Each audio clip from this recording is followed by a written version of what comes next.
हर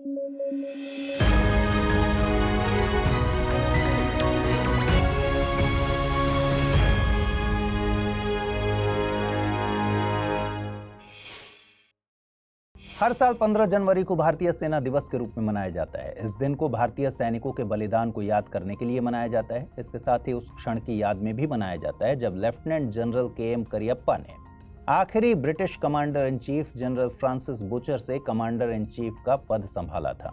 आपको बता दें कि इस वर्ष 76वें सेना दिवस समारोह का आयोजन लखनऊ में किया जा रहा है।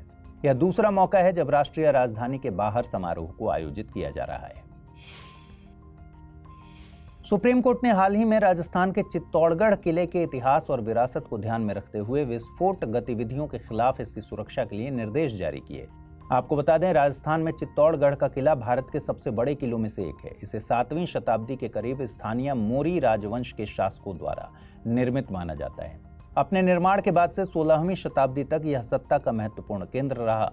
अपने लंबे इतिहास में इस किले ने 3 बड़े आक्रमणकारियों का सामना किया। उसमें अलाउद्दीन खिलजी, बहादुर शाह और अकबर के नाम शामिल हैं। इसे 2013 में यूनेस्को विश्व धरोहर स्थल घोषित किया गया था। हाल ही में WHO यानी विश्व स्वास्थ्य संगठन ने काबो वर्डे को मलेरिया मुक्त देश घोषित किया है। इसके साथ ही यह अफ्रीकी क्षेत्र में मलेरिया मुक्त होने वाला तीसरा देश बन गया है। आपको बता दें कि इस देश को केप वर्डे के नाम से भी जाना जाता है। यह एक द्वीपीय राष्ट्र है जिसमें 10 द्वीप और 5 टापू शामिल हैं जो अफ्रीका के पश्चिमी तट के निकट पर स्थित हैं। इसकी राजधानी प्राय है तथा अफ्रीकी महाद्वीप से सबसे निकटतम बिंदु सेनेगल है। हाल ही में हिमालयन क्षेत्र में पाए जाने वाले हिमालयन वुल्फ का पहली बार IUCN यानी अंतर्राष्ट्रीय प्रकृति संरक्षण संघ द्वारा मूल्यांकन किया गया, जिसके बाद इसे IUCN की रेड लिस्ट में वल्नरेबल कैटेगरी में वर्गीकृत किया गया है। साथ ही IUCN ने इस आकलन में हिमालयन वुल्फ के क्षेत्र विस्तार और आवास की गुणवत्ता में गिरावट के बारे में भी गंभीर चिंता व्यक्त की है। आपको बता दें कि इसे तिब्बती भेड़िया के नाम से भी जाना जाता है। यह नेपाल, भारत और तिब्बती पठार की हिमालयन श्रृंखला में पाया जाता है। इनकी कुछ आबादी उत्तराखंड और सिक्किम राज्यों में भी है। रेड लिस्ट के अलावा यह वन्य जीव संरक्षण अधिनियम 1972 की अनुसूची 1 और साइट्स की परिशिष्ट 1 में शामिल है। ONGC यानी तेल और प्राकृतिक गैस निगम ने हाल ही में बंगाल की खाड़ी में महानदी बेसिन ब्लॉक में 2 महत्वपूर्ण प्राकृतिक गैस भंडार की खोज की है। महानदी बेसिन छत्तीसगढ़ और ओडिशा राज्य में विस्तृत है। इसका कुछ भाग झारखंड, महाराष्ट्र और मध्य प्रदेश के छोटे से हिस्से तक फैला है।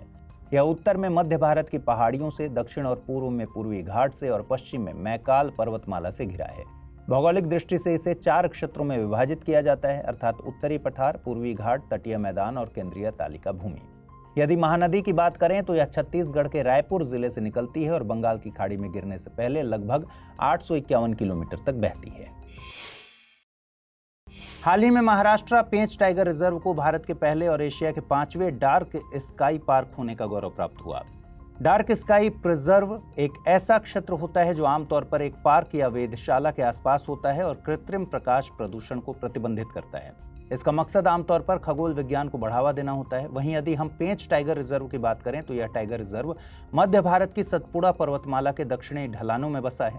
पेंच टाइगर रिजर्व में इंदिरा प्रियदर्शनी पेंच राष्ट्रीय उद्यान, पेंच मोगली अभयारण्य और एक बफर क्षेत्र शामिल हैं। यह 2 राज्यों मध्य प्रदेश और महाराष्ट्र में फैला है। इसी के साथ यह देश का पहला अंतरराज्यीय बाघ परियोजना का क्षेत्र भी है। भारत के विदेश मंत्री डॉक्टर एस जयशंकर ईरान की 2 दिन की आधिकारिक यात्रा पर हैं। इस दौरान चाबहार बंदरगाह पर दीर्घकालिक सहयोग स्थापित करने के बारे में विस्तृत चर्चा हुई। इसके साथ ही परस्पर संबंधों, क्षेत्रीय संपर्क तथा वैश्विक घटनाक्रमों के मुद्दों पर भी चर्चा हुई। बैठक में दोनों देशों के बीच सांस्कृतिक संबंधों के महत्व पर जोर दिया गया और फारसी भाषा को भारत की नई शिक्षा नीति में शास्त्रीय भाषाओं में से एक के रूप में शामिल करने की भी घोषणा की गई। नीति आयोग द्वारा हाल ही में जारी एक रिपोर्ट में कहा गया है कि पिछले 9 वर्षों में भारत में कुल 24.82 करोड़ लोग बहुआयामी गरीबी से बाहर हुए हैं, जिनमें सबसे अधिक गिरावट उत्तर प्रदेश, बिहार और मध्य प्रदेश में दर्ज की गई। नीति आयोग की यह रिपोर्ट राष्ट्रीय बहुआयामी गरीबी के 3 आयामों के एक साथ अभावों का आकलन करती है। इन 3 आयामों में स्वास्थ्य, शिक्षा और जीवन स्तर शामिल हैं। National highway authority of India ने एक वाहन एक फास्टैग पहल शुरू की है। इसे शुरू करने के पीछे उद्देश्य कई वाहनों के लिए एक फास्टैग का इस्तेमाल करने और किसी खास वाहन से कई फास्टैग को जोड़ने के व्यवहार को रोकना है। फास्टैग एक उपकरण है जो रेडियो फ्रीक्वेंसी पहचान यानी RFID तकनीक पर काम करता है। इसका उपयोग ऑटोमेटिक टोल भुगतान करने के लिए किया जाता है। हाल ही में भारत ने अर्जेंटीना में लिथियम की खोज और खनन परियोजना के लिए एक समझौते पर हस्ताक्षर किए। इस समझौते के तहत काबिल यानी खनिज विदेश इंडिया लिमिटेड लिथियम खोज और खनन का काम करेगी। यह भारत की सरकारी कंपनी की पहली लिथियम खोज और खनन परियोजना है। इस समझौते के तहत काबिल अर्जेंटीना के कैटामार्का प्रांत में 5 लिथियम ब्लॉकों में खोज और खनन का कार्य शुरू करेगी। आपको बता दें कि चिली और बोलीविया के अलावा अर्जेंटीना में लिथियम के बड़े भंडार हैं और विश्व में कुल लिथियम भंडार का लगभग आधा हिस्सा इन 3 देशों के पास ही है। पिछले कुछ सालों से विश्व में आर्थिक असमानता तेजी से बढ़ रही है। इसी बढ़ी हुई आर्थिक असमानता पर ऑक्सफैम इंटरनेशनल ने एक रिपोर्ट जारी की जिसे इनइक्वालिटी इंक नाम दिया गया है। इस रिपोर्ट के अनुसार 2020 के बाद से वैश्विक स्तर पर लगभग 5 अरब लोग गरीब हो गए हैं। वहीं दूसरी तरफ विश्व के 5 सबसे अमीर व्यक्तियों की संपत्ति पहले से दोगुनी हो गई है।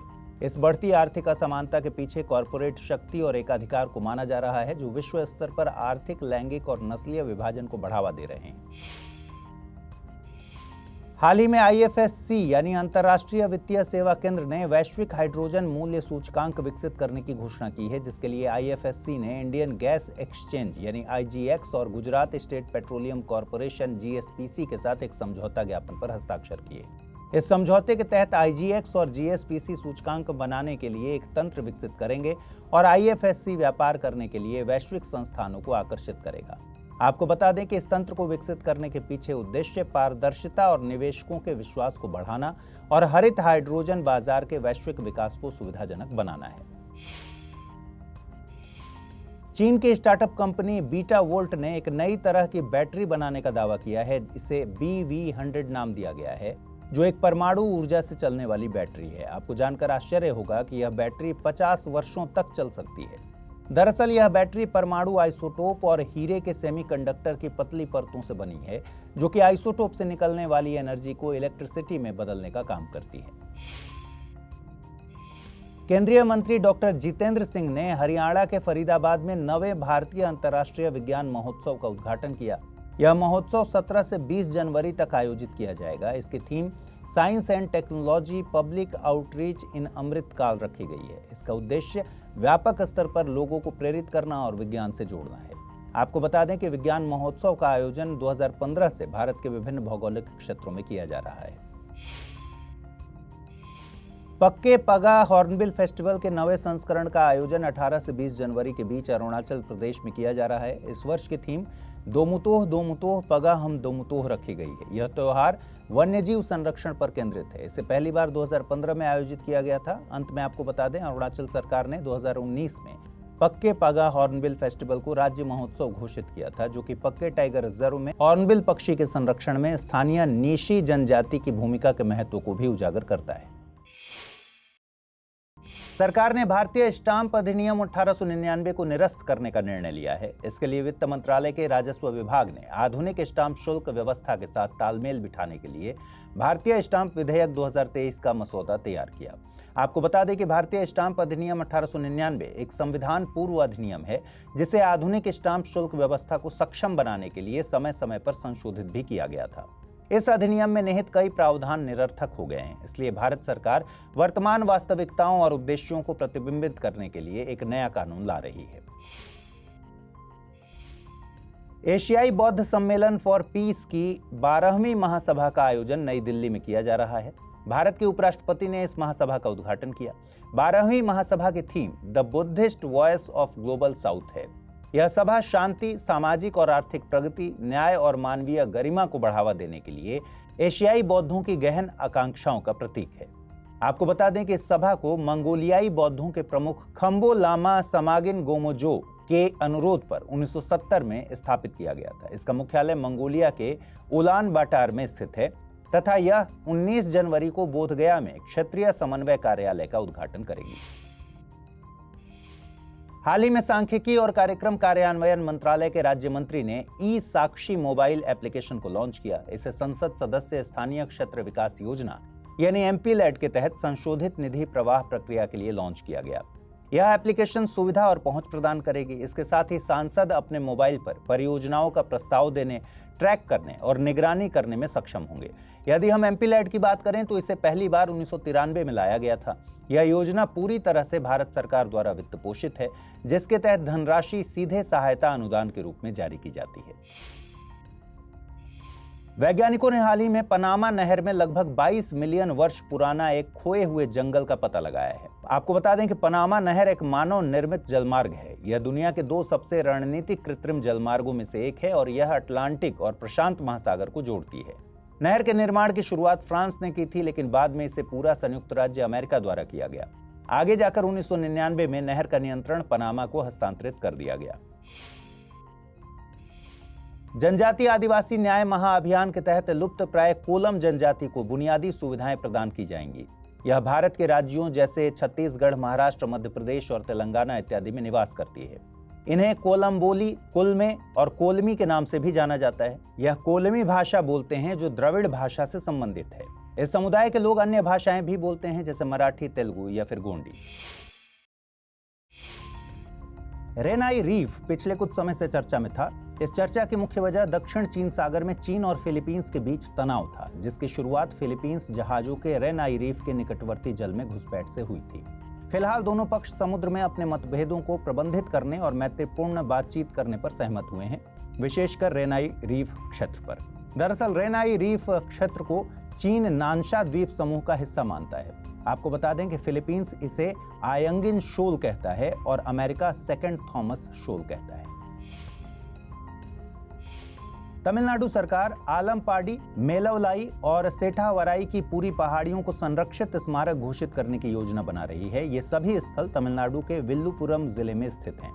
यहाँ कई रॉक पेंटिंग्स 3000 ईसा पूर्व के हैं और अधिकांश नक्काशी लाल गेरू में है। ये पेंटिंग मानव मूर्तियों, जानवरों और प्रतीकों की है जो प्रागैतिहासिक काल में इस क्षेत्र के लोगों की संस्कृति और इतिहास पर प्रकाश डालती हैं। इस क्षेत्र का संरक्षण इसलिए भी जरूरी है क्योंकि यह क्षेत्र सिंधु घाटी और दक्षिणी क्षेत्र के बीच संबंधों का संकेत देता है। ओडिशा का जैव विविधता हॉटस्पॉट और एक प्रमुख पर्यटन स्थल भीतरकनिका राष्ट्रीय उद्यान जल्द ही रेल मार्ग से जुड़ जाएगा, क्योंकि प्रस्तावित Jajpur road Dhamra railway line park से होकर गुजरेगी। यह रेलवे लाइन 2 महत्वपूर्ण पर्यटन स्थलों से होकर गुजरेगी। यदि हम भीतरकनिका राष्ट्रीय उद्यान की बात करें तो यह ओडिशा राज्य के केंद्रपाड़ा जिले में स्थित है। यह सुंदरबन के बाद भारत का दूसरा सबसे बड़ा मैंग्रोव पारिस्थितिकी तंत्र है। इस राष्ट्रीय उद्यान की स्थापना सितंबर 1998 में हुई थी तथा इस क्षेत्र को अगस्त 2002 में रामसर साइट के रूप में नामित किया गया था। हाल ही में विंग्स इंडिया अवार्ड्स 2024 की घोषणा की गई, जिसमें बेंगलुरु और दिल्ली हवाई अड्डों ने संयुक्त रूप से सर्वश्रेष्ठ हवाई अड्डे का पुरस्कार जीता। वहीं सिविल एविएशन क्षेत्र में बेहतर प्रदर्शन के लिए उत्तर प्रदेश सरकार को स्टेट चैंपियन पुरस्कार के लिए चुना गया। साथ ही विस्तारा ने वर्ष की सर्वश्रेष्ठ एयरलाइन का पुरस्कार जीता तो एयर इंडिया को इंटरनेशनल कनेक्टिविटी के लिए पुरस्कार मिला। यह पुरस्कार केंद्रीय नागरिक उड्डयन मंत्री ज्योतिरादित्य सिंधिया द्वारा प्रदान किए गए। हाल ही में मिजोरम ने असम के साथ सीमा विवाद सुलझाने के लिए एक पैनल का गठन किया।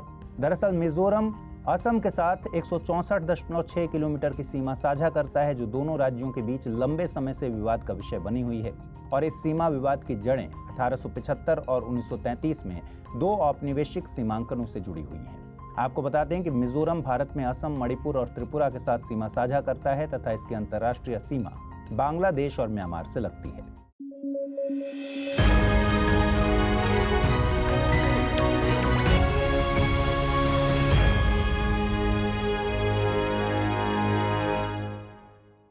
हिंदी में यूपीएससी की तैयारी से संबंधित प्रोग्राम्स को देखने के लिए सब्सक्राइब करें स्टडी IQ IAS हिंदी।